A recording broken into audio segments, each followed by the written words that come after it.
इस अनुसार से हम बात करेंगे कि हम एलसीएम जो है वो अलजेब्रिक एक्सप्रेशंस का किस तरह से फाइंड आउट करते हैं, और हम आज फैक्टराइजेशन से देखेंगे कि स्पेसिफिकली फैक्टराइजेशन से हम किस तरह से फाइंड आउट करते हैं।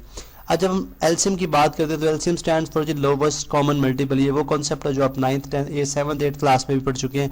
हम एलसीएम को रिवाइज कर लेते हैं, बेसिकली एलसीएम क्या होता है। ठीक है, देखिए हमारे पास फर्स्ट करें हमें 4, 6 और 8 का अगर एलसीएम फाइंड आउट करने के लिए बोला जाता है। ठीक है, तो अब इसके अंदर सबसे पहले हम, क्योंकि लोवेस्ट कॉमन मल्टीपल यहाँ पे मैं लिख देता हूँ कि LCM stand for lowest common multiple, यानी ये मैं इसलिए लिख रहा हूँ कि ताकि जब हम इसका मल्टीपल फाइंड आउट करें लोवेस्ट कॉमन मल्टीपल तो हमारे माइंड में हो कि हम क्या करने जा रहे हैं। ठीक है, अब 4 का देखिए, अगर मैं यहाँ पे 4 के मल्टीपल्स लिखता हूँ सबसे पहले, ठीक है, आ जाएंगे 4, 8, 12, 16, 20, 24, 28, इन अदर वर्ड्स के मैं इसके मल्टीपल यानी इसका टेबल लिख रहा हूँ। ठीक है, उसके बाद 6 के लिख लेता हूँ मैं, 6, 12, 18, 24, 30, 36 एंड सो ऑन। इसी तरह से मैं 8 के भी लिख लेता हूँ। ठीक है, यह आ जाएगा 8, 16, 24, 32,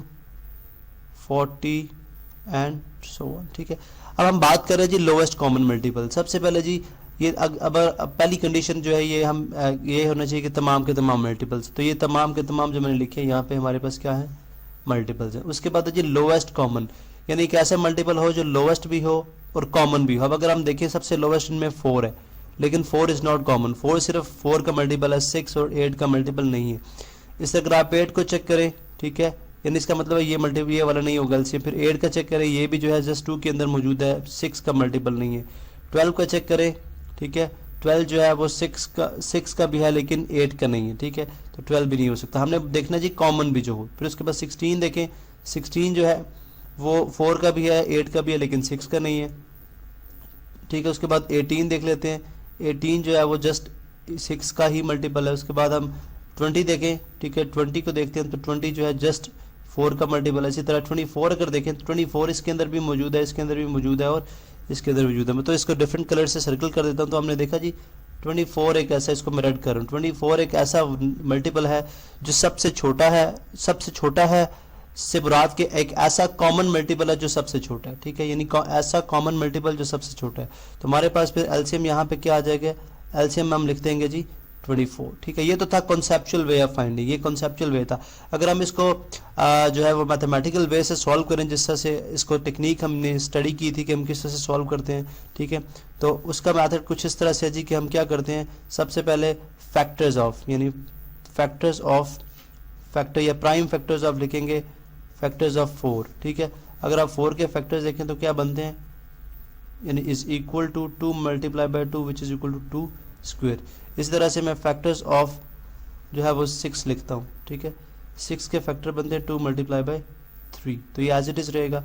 8 के फैक्टर्स ऑफ 8 लिखूँ तो 8 के फैक्टर्स बन जाएंगे 2 multiply by 2 multiply by 2 which is equal to raised to power 3। ठीक है, अब यहाँ पे जब हम इसका फाइंड आउट करेंगे एलसीएम, ठीक है, बाय जो है मैथमेटिकल टेक्निक जो है वो ये है कि एलसीएम जो होता है जी, एलसीएम जो होता है वो इक्वल होता है किसके, यहाँ पे मैं लिख देता हूँ प्रोडक्ट ऑफ, एलसीएम इक्वल होता है जी product of each factor to the highest power या raise to the highest power कर ले। ठीक है, ये लिखना इसलिए जरूरी था कि बिकॉज ये बेसिक वो फार्मूला जिसकी बेस पे हम raise to the highest power, जिसकी बेस पे हम जो है वो एलसीएम बड़े आसानी के साथ मालूम कर लेते हैं। ठीक है, प्रोडक्ट ऑफ ईच फैक्टर, यानी अगर आप देखें इसमें इनमें हर एक फैक्टर आ जाएगा। अगर आप देखें हम इसको इन तीनों में से स्टडी करने जा रहे हैं, ये भी है और ये भी है। अब 2 जो है वो एक फैक्टर है इसके अंदर। ठीक है, अब इसके अंदर हम देखते हैं जी कि 2 की हाईएस्ट पावर कौन सी, 3 है, तो यहाँ पे एलसीएम में सबसे पहले मैं क्या लिखूँ 2 रेज़्ड टू पावर 3।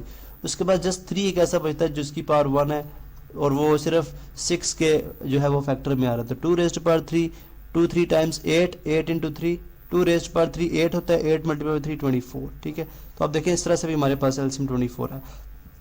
अब हम बात करते हैं कि अलजेब्रिक एक्सप्रेशंस को बाय फैक्टराइजेशन फर्स्ट करें, हमें ये बोला जाता है। अब ये कॉन्सेप्ट आपने माइंड में रखना है, इसी कॉन्सेप्ट की बेस के ऊपर हम जो है वो एलसीएम फाइंड आउट करने जा रहे हैं। 12 into x cube minus y cube. ठीक है, इसी तरह क्यू ऑफ एक्स हमारे पास जो है वो किसके इक्वल है, 8 into x cube minus x y square. ठीक है, अब हम देखते हैं ये यहाँ पे ये स्क्वायर है, ठीक है, ये क्यूब है हमारे पास और ये स्क्वायर है।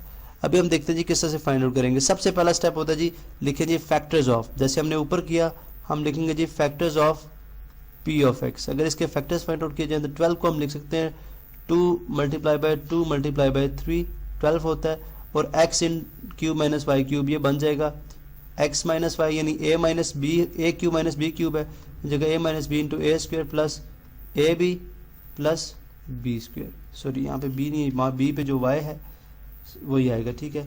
बी स्क्वायर से मुराद यानी ये x, यहाँ पे ये a का रोल प्ले कर रहा है, ये b है, तो x square plus x Y plus Y square, ठीक है। अब इसके अगर आप मजीद इसको लिखूँ तो ये बन जाएगा 2 की पावर 2, यानी इंडेक्स नोटेशन फॉर्म में अगर लिख लूँ तो ये इस फॉर्म में आ जाएगा, ठीक है, X square plus x Y plus Y square, ठीक है। इसी तरह से अब मैं लिखता हूँ जी factors of Q X, Q of X. अगर मैं क्यू ऑफ एक्स से फैक्टर लिखूँ तो 2 को मैं लिख सकता हूँ 2 मल्टीप्लाई बाय 2 मल्टीप्लाई बाय 2, ठीक है। अब यहाँ से मैं x अगर कॉमन ले लूँ, ठीक है, x अगर मैं यहाँ पे कॉमन ले लूँ तो रह जाएगा x square minus y square, ठीक है। अब ये बन जाएगा 2 raise to power 3 into x into ये बन जाएगा x minus y x plus y, यानी अगर आपको याद हो तो a प्लस बी और a माइनस बी वाला फार्मूला, ठीक है। अब नेक्स्ट हम क्या करेंगे, इन दोनों में से हमने देखने जी ये एलसीएम क्या है, ये हमारे पास फैक्टराइजेशन आ गई, इसमें से हम एलसीएम ढूंढने जा रहे हैं। अब यहाँ पे ये फार्मूला अपने माइंड में रखना है, फिर product of each factor raise to the highest part, ठीक है, रेज टू द यहाँ पे मैंने लिखा रेज टू द हाईएस्ट, यहाँ पे मैंने हाईएस्ट मिस किया है, raise to the highest part, ठीक है। अब यहाँ पे देखें इस केस के अंदर एलसीएम हम एलसीएम फाइंड आउट करने जा रहा हूँ मैं, ठीक है, एलसीएम मैं फाइंड आउट करने जा रहा हूँ। अब आप देखें यहाँ पे एलसीएम क्या होगा जी, अगर आप देखें 2 की पावर यहाँ पे 2 है, यहाँ पे 2 की पावर 3 है, तो हाईएस्ट पावर 2 की पावर 3 है, ये यहाँ पे आ जाएगी 2 की पावर 3। इसी तरह 3 जस्ट 1 टाइम है, ठीक है, तो यहाँ पे 3 एज इट इज़ आ जाएगा। उसके बाद x है, ठीक है, ये भी 1 टाइम है, x भी आ जाएगा। उसके बाद x माइनस वाई है, यहाँ पे भी x माइनस वाई की पावर 1 है, यहाँ पे भी x माइनस वाई की पावर 1 है। x प्लस वाई इसके अंदर नहीं है, इसके अंदर है, ये आ जाएगा x plus y, highest power x plus y just 1 time है, और ये आ गया x square plus x Y plus Y square last में, ठीक है, ये वाली टर्म। अब अगर आप देखें 2 raise to power 3 8 into 3 24 x. अब अगर आप देखें तो x minus y into x square plus x Y plus Y square, ठीक है, यानी x प्लस वाई तो मैं एज इट इज़ लिख दूंगा यहाँ पे, x प्लस वाई तो मैं एज इट इज़ यहाँ पे लिख दूंगा। अब ये जो दो जिनको मैं ग्रीन से जो है वो अंडरलाइन कर रहा हूँ, ये अगर आप देखें तो ये बनता है x cube minus y cube, यानी अगर आप इसको एक्सपैंड करें तो आपके पास इन x माइनस वाई और x square plus x Y plus Y square का प्रोडक्ट आ जाएगा। तो आपने देखा जी किस तरह से हम जो है वो फैक्टराइजेशन के मेथड से हम जो है वो एलसीएम फाइंड आउट कर लेते हैं, ठीक है, अलजेब्रिक एक्सप्रेशन का। और अगर आप देखें यहाँ पे अगर कोई भी लेट्स सपोज कोई भी फैक्टर कॉमन ना हो तो फिर तमाम फैक्टर्स का जो प्रोडक्ट आ जाएगा, सिंपल प्रोडक्ट आ जाएगा, ठीक है। तो ये थी जी हमारी फैक्टराइजेशन, ठीक है, ऑफ अलजेब्रिक एक्सप्रेशन, सॉरी जो है हमने एलसीएम फाइंड किया, LCM of algebraic expressions by factorization।